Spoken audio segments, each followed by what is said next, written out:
Hello everyone, and welcome to this webinar linking AMT and GTIN project requirements for pharmaceutical suppliers. My name is Aileen De La Peña and I'm a product support specialist with the terminology team at the Australian Digital Health Agency. So before we get started, I'd like to acknowledge the traditional custodians of the lands that we're meeting on or dialing from today. In the Sydney office where I'm in, it's the Gadigal people of the Eora Nation.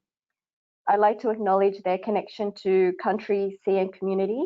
I'd like to pay my respects to elders past, present and emerging, and extend this respect to any Aboriginal or Torres Strait Islanders joining us today. So now everyone will be on mute, but feel free to type in questions at any time in the questions chat box and we'll answer them at the end. There will be some time, maybe about 10 or so minutes for questions at the end. This session is being recorded and we'll let you know when it becomes available. So now I'll introduce our speaker for today. Pan Teng is the product support lead for clinical terminology in the agency, and he's also led this work over the past couple of years. So over to you, Pan.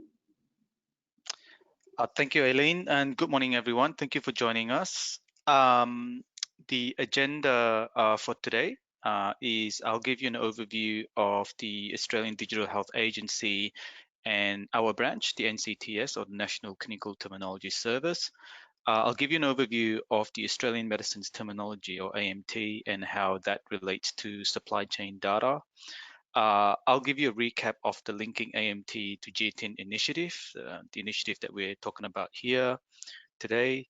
I'll give you some information around the requirements for pharmaceutical suppliers as part of the project, and then I'll finish off with GS1 data quality reports for CTPP data. Now, so CTPP is the Container Trade Product Pack data. Under requirements for pharmaceutical suppliers, I'll give you some quick stats on where we are currently. I'll talk to you about the contents of the document pack that you would have received, how you validate the draft map that we included, and also searching for CTPP data using a shrimp browser. So a little bit about the Australian Digital Health Agency. It was established in 2016 by the governments of Australia to lead the development of the National Digital Health Strategy and its implementation. The strategy was a product of detailed consultation and co-production with patients, consumers, and carers. It drew on evidence of clinical and economic benefit from many sources within Australia and overseas.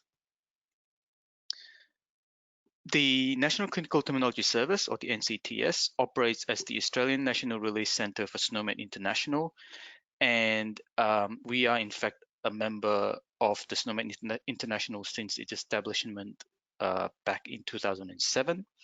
The main purpose of the NCTS is to facilitate and support the correct use of national clinical terminologies within healthcare in Australia, essentially really a one-stop shop for clinical terminology solutions.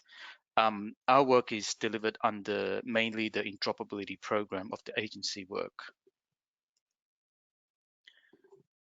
The Australia's National Digital Health Strategy, which is called Safe, Seamless and Secure, was developed through extensive consultation with Australian community and comprehensive analysis of the evidence.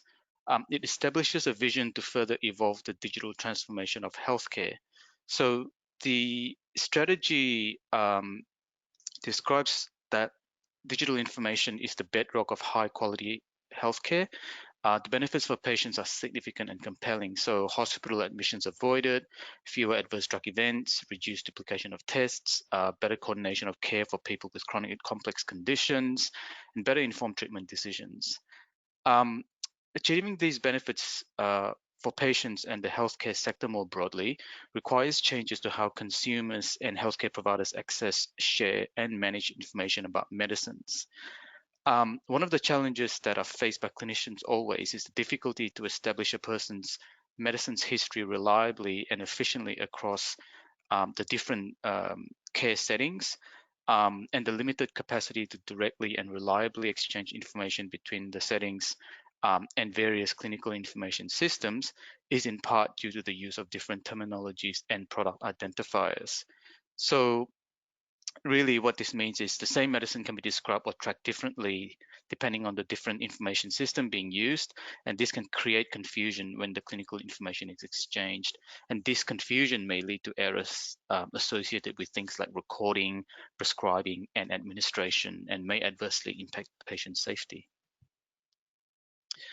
So this pictorial just gives you, I guess, as part of the strategy, the Australian community, in the consultation, the Australian community has been clear about what it expects from healthcare services today and into the future.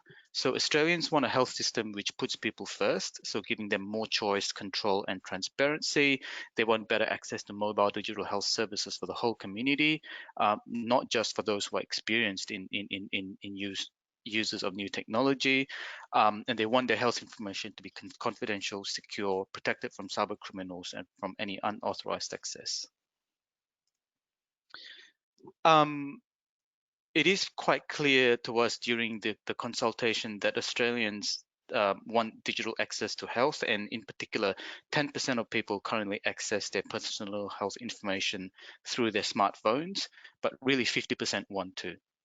And the top 3 activities that people have said that they want to do on their mobile devices, so on the right-hand side, all the way here, is to manage their medications. Number 2 is to track their health. And number 3 is to request refill prescriptions. Now, electronic prescriptions is a big program of work that is ongoing as part of the agency's work program, and terminology actually supports that particular piece of work.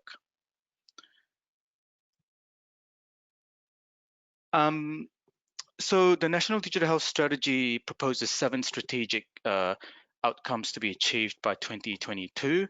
The first one is My Health Record, so where health information is available whenever and wherever it is needed. Number 2 is secure messaging, so health information that can be exchanged securely.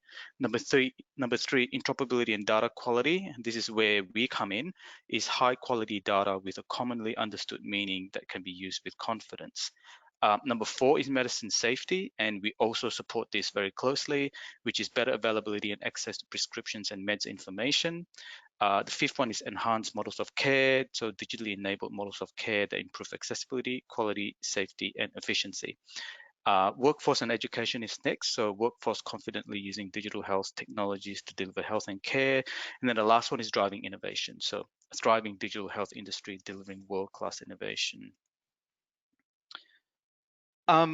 So to ensure safe, reliable, and consistent transfer of meds information across all points of care, it is important that standardized clinical terminology and physical product identification related to pharmaceutical products is adopted. As the strategy noted, the improvements in data quality and interoperability delivered through the adoption of clinical terminologies and unique identifiers will result in the provision of a trusted source of prescribed, dispensed, and administered meds information for health professionals and consumers.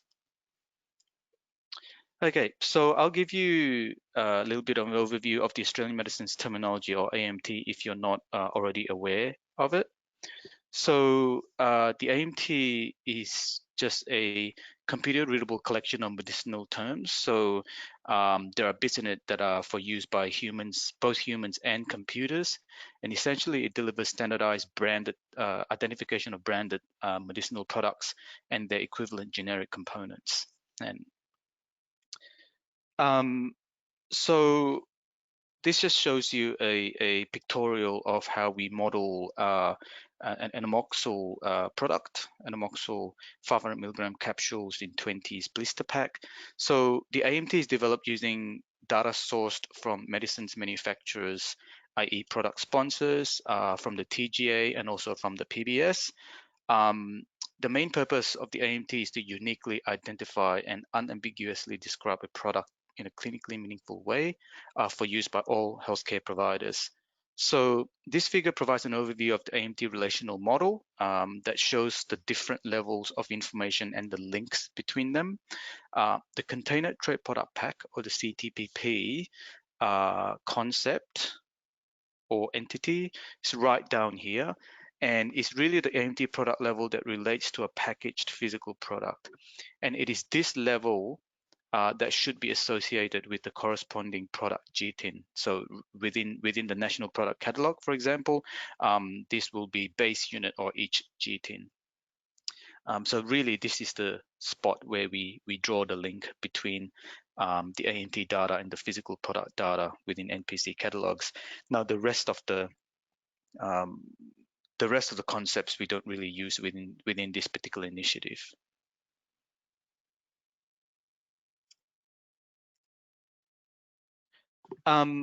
So it's important to kind of talk about the scope of the AMT because not everything is included within the AMT. The AMT is intended to include all medicines that are available in Australia to treat human patients. It is intended to include all registered and listed products that are identified from the TGA's Australian Register of Therapeutic Goods. So anything that has an OSTAR and OSTL number. Although we still I guess have a way to go to add all the OSTL items because of priority.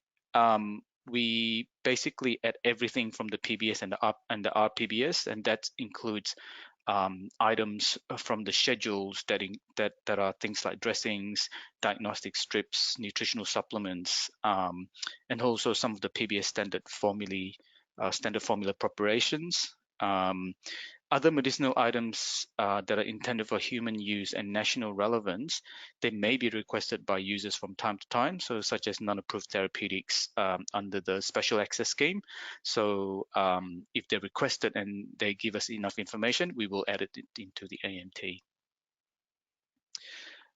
Things that are out of scope of AMT, so individual specific compounded meds or extemporaneous preparations, individual chemicals that are used within those preparations that are also not registered as products, say within the TGA, hospital repacks, clinical trial drugs, vet medicines, foods and nutritionals that are outside of the PBS and RPBS, blood and blood derivatives, medical devices, so things that are classed as medical devices as part of the TGA, and then products not intended for direct human use. All of these are not intended to be put into the AMT. So how does the AMT relate to the supply chain? So I guess this particular diagram gives you it tells you the life cycle of a typical product. So starting from raw materials when it's manufactured, so manufacture next, and then to the sponsor stage, the regulators, import-export activities, warehousing, logistics, wholesale, retail, the hospital or health service, the storeroom within that facility, the care providers or the clinicians themselves, and gets to the patient, and then finally at the disposal stage. So the global trade item numbers or GTINs really they're really present in all of the cycles of the particular life cycle of a product. The Australian medicines terminology, now the AMT is present in a fair few, including the sponsor, regulator, wholesale, retail, health services, the care provider, and also the patient stages. Tendering. So I guess not all tendering activities will include the AMT. However, in particular, Health Purchasing Victoria, so all the Victorian tenders now actually have a mandatory requirement to use the AMT within tender applications, and so it's important to kind of note that. Recalls. So product recalls, while uses the GTINs as the primary identifier, the AMT as an alternate identifier for medicines actually can be used in conjunction with GTINs to help with any of the recall process. And finally, the National Product Catalogue. So as you can imagine, the National Product Catalogue flows through all stages of the life cycle of a product, so all the way from raw materials to disposal. Okay, so just a recap of the linking AMT to GTIN initiative that we started a couple of years ago, and And really the link, as I said before, we want to create a link between any base unit GTINs or each GTINs drawn from the National Product Catalogue to the AMT CTPP codes. So on the left-hand side here, I've just recreated the 7-box relational model of the AMT, and then on the right-hand side here, I've just created a hierarchy, I guess, of GTINs and unique identification for physical product data in the NPC. And as you can see, base unit GTINs and the CTPP is really the link that we have drawn that is specific to this particular project. Now, there are other links potentially in the future, such as the single unit or the unit of use there. So like that's an individual capsule might actually relate to another AMT trade product unit of use concept. There are others, so obviously the inners and intermediates, case carton shippers and pallets, they are not really relevant for this particular project. So once we've drawn a link between CTPP and base unit GTINs, the links should the CTPP codes should be validated by yourselves for each pharmaceutical supplier, and the CTPP codes are then uploaded to your NPC catalogs. In terms of access, so really the GTIN CTPP link data and other physical product data that's available as part of the NPC catalog, those can be accessed via the usual GS1 data synchronization service by other data recipients. And in the future, we are going to, I guess, create another method to access this linked data as part of the AMT releases. In terms of users, there are already established users for this linked data, and this includes all the different jurisdictions. And in fact, last month we've had a meeting with Queensland, New South Wales, and Victoria, and they have reaffirmed their commitment to use this linked data when it's actually available as part of this project. Pharmacy software vendors, they've also indicated their I guess willingness and happiness to actually use this particular data when it's available. As I said before, HPV tenders and really other jurisdictions might be coming on board in terms of mandating the use of AMT as part of tender applications. And then in the future, we are, I guess it's ongoing work working with the PBS and TGA to see how they might utilize this linked data.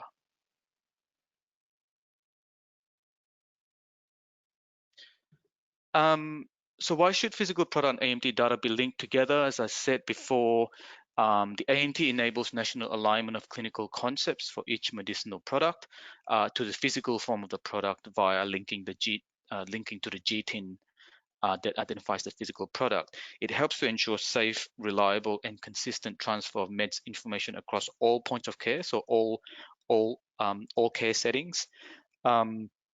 It assists in providing a trusted source of available prescribed, dispensed, and administered medicines information for health professionals and consumers. And the link between the GTINs and AMT will serve to align national medicines data sources. So as I said before, TGA and PBS, so that the provision of sponsors data is streamlined to all users. So provide once and use many times. The GTIN will still be the primary identifier within product data and the physical barcoding of products. Now, we did deliver another webinar that introduces the actual AMT to GTIN linking initiative last year. And so if you're interested, you can go to this YouTube link. There is ongoing or past and ongoing national and international collaboration around this particular linking work. And so the first link will tell you, give you a bit more details around the collaboration between GS1 and SNOMED International, so at the international level. There are also work and agreements, I guess, around GS1 and New Zealand in particular. So that's the second link. The third link will give you some specific use cases for linking SNOMED and GTINs for medicinal products, and that link also, that information also comes from SNOMED International. I guess some use cases. It's important to note that as part of this international collaboration and describing of this particular linkage, 4 countries in particular have been quite active around this space and have identified specific use cases for this particular data. So within Australia, we've nominated 7. So dispensing of medications, administration of meds, availability of meds, validating update processes, data analytics is another one, helping to do managing product data, and then the consumer use case. New Zealand is pretty similar, I suppose. So prescribing and dispensing a currently available medicine in primary care, the same thing, prescribing and point of care administration for currently available medicine in secondary care, as well as in aged care, residential care facilities. And then the last one is helping to manage robotic medication packing systems. In Canada, they have nominated 1 to begin with, an initial use case, which is to automate their vaccines identification to populate their health records or immunization registries. In the UK, very similar to other countries and Australia, they've nominated data entry for manufacturers, better primary care prescribing, secondary care prescribing, and also helping in their adverse event reporting. So this part of the presentation, I guess, talks to you more about the specific requirements for pharmaceutical suppliers. So in terms of the project requirements, we have already, as I believe, we've sent all the document packs out to all National Product Catalogue relevant suppliers. So any NPC, I guess, catalog owners that supply medicines, we have sent a document pack out to you already. Now, if you haven't actually received a pack, please contact us immediately, and we'll get to that and investigate why that is. So, in terms of this project, the first company within Australia to do this was all the way back in mid-2018. So, Alpha Farm Mylan finished the proof of concept and updated all their CTPP codes into their NPC catalog. So in terms of project requirements, so all medicine suppliers in the NPC will have been provided with a document pack. So as I said before, anyone with that supplies medicines for human use only.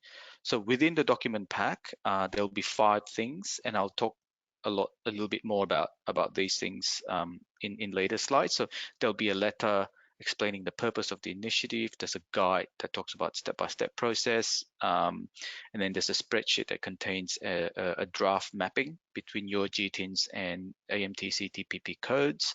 So that's the key spreadsheet to check there, and then a couple of other things. So how to search AMT using a browser. So that's just a set of slides, and then the last one is a spreadsheet that tells you all the active CTPP codes within the AMT. So those 5 things will be in each document pack that has been sent out. The second step is to validate the CTPP codes that's provided by us, either using the Shrimp browser or the spreadsheet in 1E. And then once, so in terms of when you're doing this validation, if there are I guess things that we have missed, or that you actually have new products that are being supplied and manufactured that we don't know of, then you'll have to add that particular product into the data and a new search for a new CTPP code to put against that. Now, if you don't actually find a product within the AMT, when you're searching through it, then you need to send a request submission, which is an online form to the agency. I'll step you through this later on. And then the next step is then when you're happy and everything is validated, you upload the data to your NPC catalog to fill in the AMT container trade product pack code field. And if the product is not in scope of AMT or is being requested to be added to AMT, this particular field can remain blank upon upload. In terms of kind of expectations, we're hoping for your NPC catalog to be uploaded, with this data to be uploaded to your NPC catalog by the end of the year, so end of December 2020, or the closest practical time frame.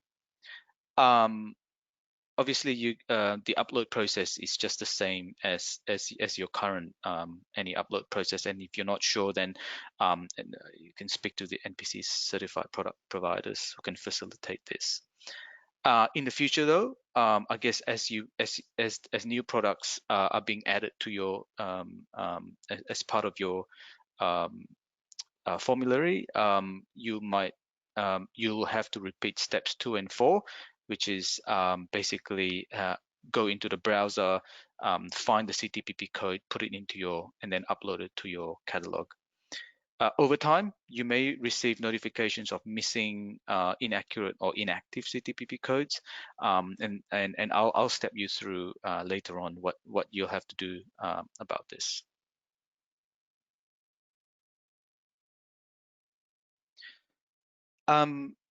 So quickly, some quick stats. So the total number of base unit GTINs from the NPC that we expect a CTPP code for is just over 10,000.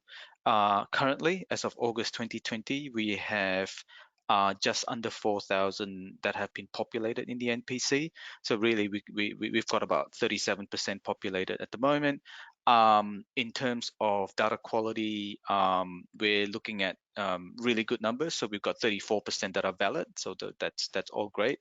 But then there are 3% that are invalid. So this is where there might be something wrong with the number, or it's inactive. Okay, so going straight into your document pack. So as I said before, there are 5 things. The letter, a spreadsheet that contains your draft map, a guide a step-by-step guide, searching AMT using shrimp slides, and then a spreadsheet for all active CTPP codes. So the letter just looks like that. That explains the purpose of the initiative.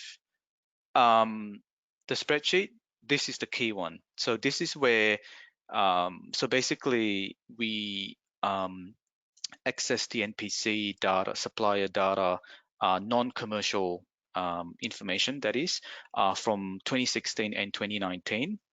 So we took from the NPC 9 different fields. So you will see on the left-hand side there, you'll see that from the NPC, we took the base unit GTINs, we got the GLN, the name of the GLN, ARTGID, so from the TGA dataset, trade item description, the brand, net contents, the unit of measure for net contents, and the short description field.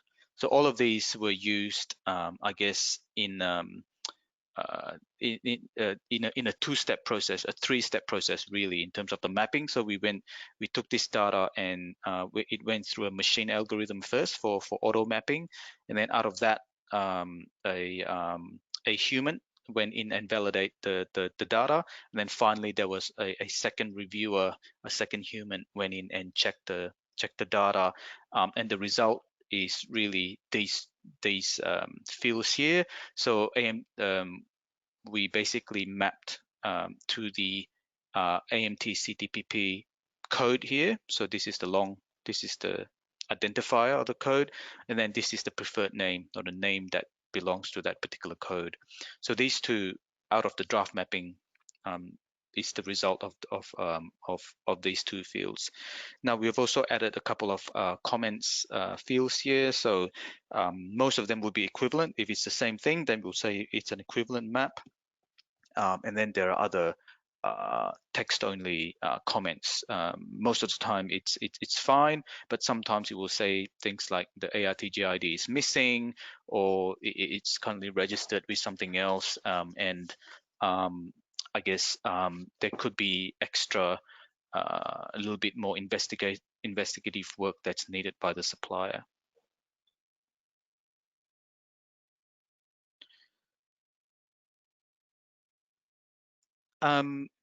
So the details of the draft mapping spreadsheet, so there will be at least 2 tabs. So one is the intro tab and one is the NPC AMT map tab. So the intro tab is just a page that gives you all the instructions on how to fill out the actual spreadsheet, and also the names of the fields.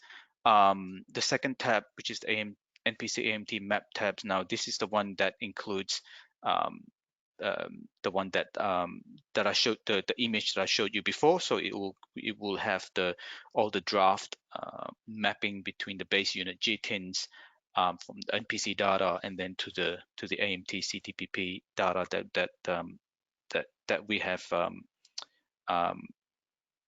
that we got as a result of the mapping process. So the in terms of the CTPP codes, it's really important to note this. The CTPP code is really long. It's between 13 to 18 characters long. And if you're using Microsoft Excel to play around this particular data, please put the field as text, because otherwise Excel will actually truncate the code and it will be the wrong code. And really, it's the check digit at the end that becomes incorrect. So that's really important to note. And then in terms of comments fields, there's just a whole heap of things that may be included there. Now, optionally, there could be a third tab that's called Gap Products. And this tab, if it exists in your document pack, is that these are products that we have identified for potential addition into AMT, and you'll need to kind of look through that and also confirm if that's the case or not, if you got the tab. So I guess this is just a couple of example spreadsheets. So this is one from Pfizer Hospira. This is one from AstraZeneca. Okay, so just moving on from the draft spreadsheet. So this is a guide that explains the step-by-step process.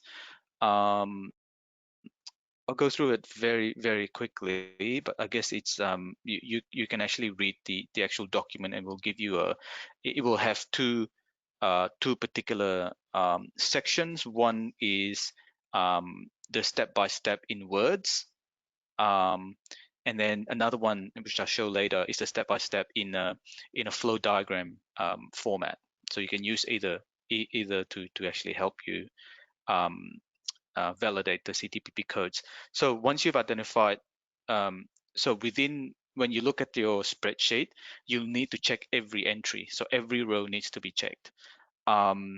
So if you don't actually find your product within the spreadsheet, it just means that we haven't actually got that data. As you remember, we got the NPC data all the way back from 2016 and 2019. So anything that's added after 2019, we won't actually have that in that particular spreadsheet. And so you have to add those CTPP codes yourself.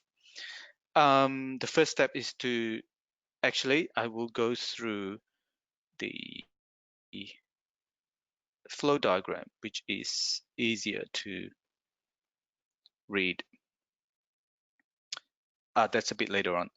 The fourth one is the searching AMT using Shrimp browser, so such a set of slides. And then the last one is around the active CTPP. The fifth thing within your document pack is the list of all active CTPP codes within the AMT. And so this particular spreadsheet will have 5 different rows. It will have the CTPP code. It will have what we call a fully specified name, or this is just a full name that belongs to that particular CTPP code. The preferred name is this one. of the code, and then acceptable synonyms, they're just multiple other types of names that may be given to the to that product. And then the last one is quite important. So if we can find it, we'll put the ARTG IDs into this particular spreadsheet. So this spreadsheet, you can use it as an alternative way to search and validate the CTPP codes against your product. So either this or you search using Shrimp browser. So currently there are just under 40,000 rows in this particular spreadsheet if you've actually got the August 2020 version. Because the AMT data is updated monthly, if you want the latest version, just email us at help@digitalhealth.gov.au. Okay, so let's go through the actual motions of validating your draft AMT GTIN map. So as I said before, this will be in the step-by-step document. And so when you received your document pack from the agency, or it's a brand new product. So that's two. You can start in two different options. So the first step after that is to check whether the medicine is in scope of AMTs. If you remember, talked about things that are in scope and things out of scope in the earlier slides. And if it's not in scope, then there's nothing else to do. If it's in scope of the AMT, just have a look to see whether the medicine is scheduled. So whether it's S2 or S8, all the way to S8. Now, non-scheduled medicines are fine to be in scope of AMT in terms of the priority for addition to the AMT. It's of lower priority. So just be aware of that. So you can search the Shrimp browser to look for the CTPP code to check if it's correct, or you can look up that CTPP spreadsheet as well. So there are two ways of checking the CTPP code. Next step is, did you find an active CTPP code? If yes, then populate your NPC catalog, and that's the end of that particular process. Now, if you didn't find an active CTPP code, there are two different ways you could do it. If you happen to be submitting a new PBS product submission form or a Health Purchasing Victoria or HPV tender application, just fill in those forms instead. The PBS process will have an AMT form associated with that. So if you've done that before, then I'm sure you're aware of the AMT form, and that data will come to us into the AMT team to create the new CTPP, and that will go back to you when it's available, and then the CTPP code can then go back, can be uploaded, grab from that information, and then put into your NPC catalog. Now, the other way is if you have nothing to do with the PBS product submission or a HPV application, then just submit an NCTS request submission form, and that's just an online form, and go through this process.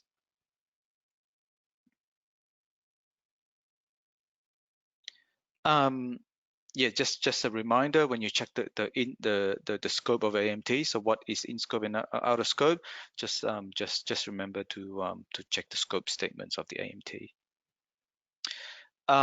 So as I said before, what you do is just in your spreadsheet, check every row. Just be aware the first 9 is from your NPC data, the second 2 is from the AMT data, so the CTPP codes, and the last 2 are just informational, so it could be additional comments for you. Oh, as I said before, you do actually have a choice in how you actually check the CTPPs. You either use the Shrimp browser, the online web browser, or you use the list of active CTPP spreadsheet.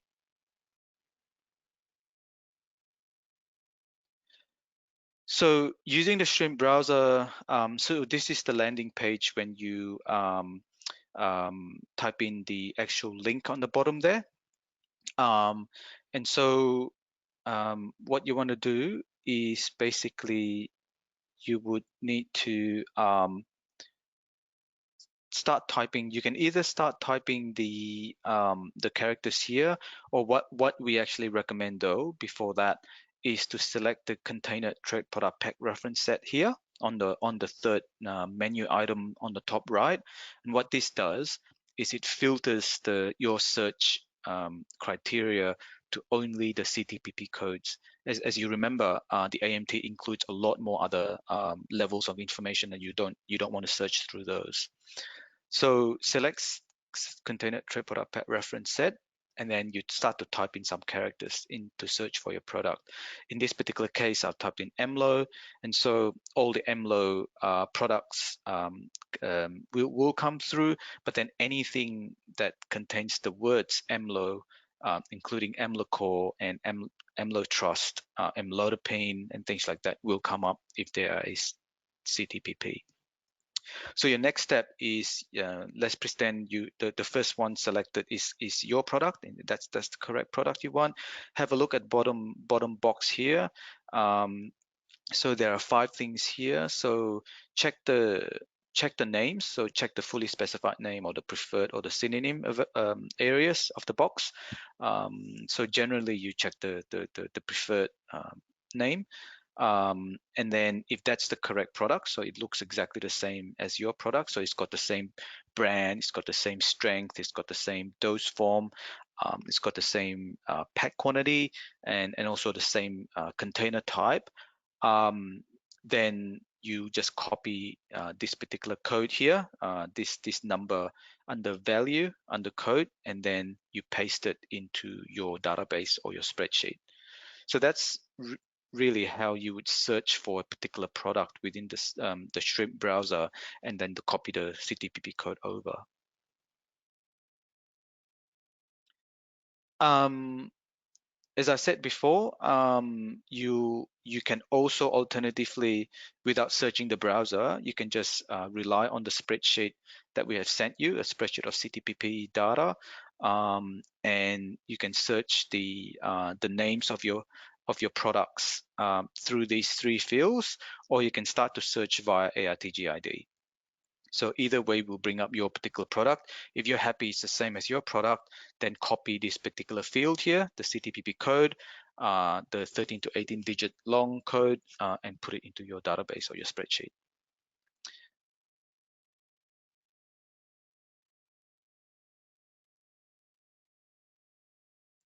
Okay, so one other thing to actually note, which is really important if you're going to use the second option, which is the list of CTPP spreadsheet, on this ARTG column, we have actually included multiple ARTGs because they within the AMT we hold historical data as well. So if there are multiple ARTGs over time for the particular product, we do include multiple entries here. So just be aware of that. So BAU and maintenance process. So after uploading, I guess after uploading the data into your CTPP into your catalog, you need to see whether you've actually requested any products to be added if there were gaps that were found, for example. And then you need to monitor that. And then when it's I guess when those products, when those missing products are added into the AMT, you'll need to grab the CTPP code and upload that into your catalog. The other thing to check obviously is to have a monthly process to check for any new product. So whenever you add any new products into your own catalog, that may or may not be included within the AMT. And so again, if it's in the AMT, grab the CTPP code and put that in your catalog. If the new product is not in AMT, request that again from the to be added to AMT, and then upload it when it's available.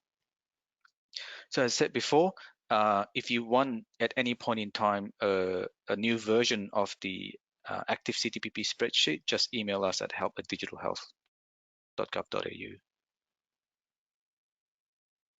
So this is what just the landing page of what it looks like. So just going to AMT content request on the left there. And the link is just here, healthterminologies.gov.au/request. and then you can download either a batch.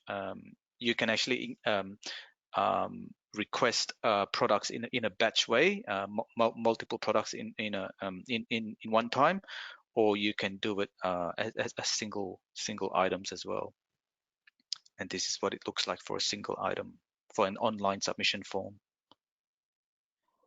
Okay, so I just want to finish off with just GS1 data quality reports. So in terms of, as I said, during BAU or maintenance stage, I suppose after you've uploaded your CTPP data into your NPC catalog, you will from time to time may receive from GS1 some reports around data quality. So it may be something to do with missing, invalid, or inactive CTPP codes. So just review those in your data. And if there's a replacement, then for example, if it's inactive and there is a replacement, you'll need to replace your CTPP codes in your spreadsheet. If there's no replacement, you can just delete that. So over time, these data quality reports we do send to GS1 every month when there's a new set of AMT data, and so the data quality reports will be, I guess, run monthly. I will just go through it very, very quickly. So really those data quality reports we supply to GS1 is to check for missing, non-matching, inactive that has replacements or not. And I guess this is what it looks like. So this is the list one for actives, the list of active CTPPs. And then the second one is where the CTPPs have been inactivated, and then what is its replacement code. And then the last one is if it's inactive, but there's no replacement. And that's the last of my slides. Thank you, Pan. Feel free to type in any questions that you have in the questions chat box, and we'll go through them. While you are thinking of those questions and typing them in, I might just ask one question just to clarify. So these data quality reports from GS1, are they currently being sent, or are they planned to be sent shortly? Yes, so as I believe it, by September, so sometime this month, the data quality reports will be sent to all pharmaceutical suppliers as a new process to check for CTPP data. So yep, so September is the date, I believe. If you have any, okay. I guess that's a new process. So if you have any questions at all around what to do when you receive certain data quality report or notification, just let us know, or GS1 Australia.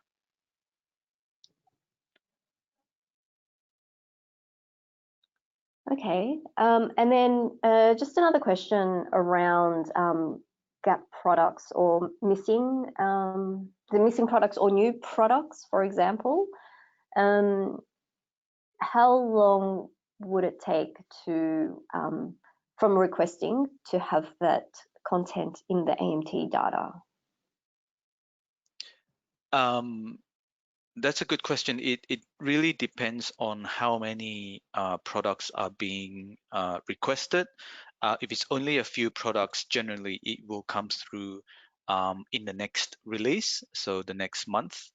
But if it's a bulk submission, and sometimes with listed products as well, we may find it difficult to get other data sources to validate the particular product information, and so they might take a bit longer. So it may be the second or the third month afterwards. But we will generally respond to you to give you an indication when it might actually come up within the AMT.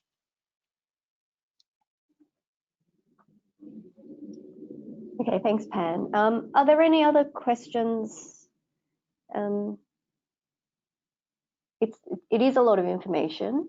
So what we might do, since there are no questions coming through, other questions coming through, is probably wrap up the session for today. Thank you, Pan, for your time.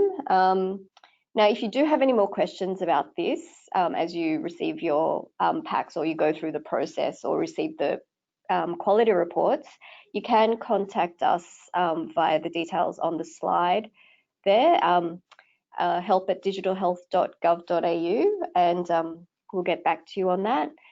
Now, as you leave this webinar, there will be some survey questions that will be on your browser. So please take a minute to answer those questions because they do help us in planning these sessions.